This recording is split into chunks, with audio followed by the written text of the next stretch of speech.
guys? Laura Sanko here. Time for another demonstration. I've got black belt Paul Kalinda with me. Hi. Say something. Hey, how are you? And today we are going to demonstrate the buggy choke, which we recently saw in the UFC. It was Luis Saldana versus Sean Woodson. Sean got Luis in a super deep buggy choke. Was not able to finish it, but like I was literally on my phone I was so ready to send the tweet, first buggy choke in the history of the UFC. I sent it anyway and just put almost the first choke in the book because I was so we have that edit button now, right? Because I was so excited about it. It's I wouldn't call this a super high percentage submission in MMA, but it's a fun one. And if your opponent doesn't recognize what's coming, it can be very, very effective. The defense, which maybe we'll do another video on the defense sometime. The defense is actually pretty simple, but like I said, if you don't see it coming, it's kind of one of those submissions where once it's in, it's a little bit too late. You kind of have to catch it before it's locked up. It's a lot like a triangle in that way. So it's done from bottom side, which is also kind of nice because I get stuck here a lot. So the first thing, really with anything in jiu-jitsu, but especially this submission, you cannot be flat on your back to get this done. People think like, oh, you just reach over and grab your leg. Not gonna happen. Now, Paul's bigger than most atom weights. But even if he wasn't, it's not gonna work for me to try to get this choke from this position. So the first thing I need to do, and this is obviously a super common place to be in side control, the first thing I wanna do is I want to get on my hip and start angling off a little bit and get past his head. That's the very first thing.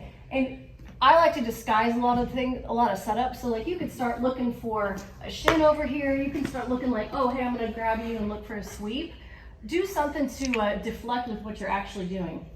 And then what you're gonna do is you're gonna find your leg, your same side leg.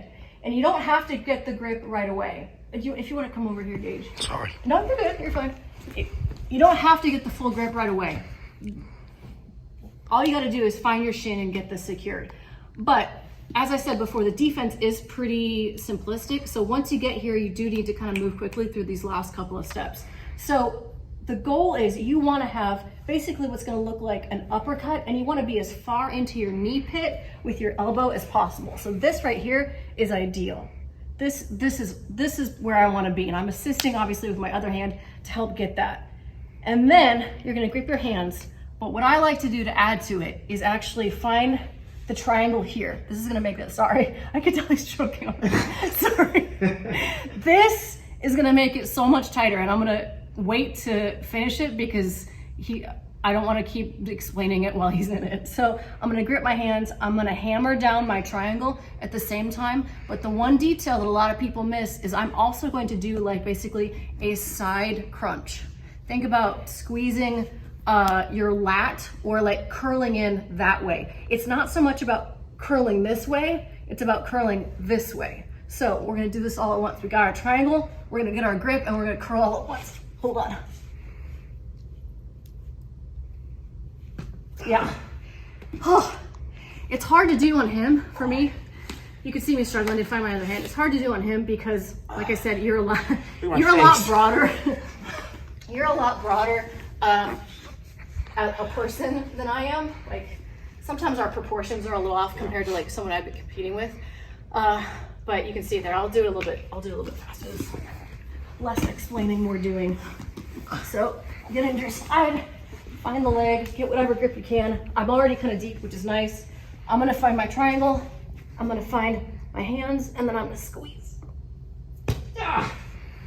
And for me, it's almost hard for me to get my hands gripped up. So the triangle part of it, or the figure four of my legs, is super, super important because again, just by proportions, the length of my arm compared to the length between his neck and his chest is tough for me. But when you guys do it, you're gonna wanna find the hand, you're gonna wanna get the figure four, and you're gonna wanna do the side crunch at the same time.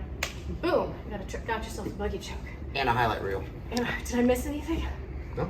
No? Good. And just for fun, if you're really excited about buggy chokes, Google buggy on buggy.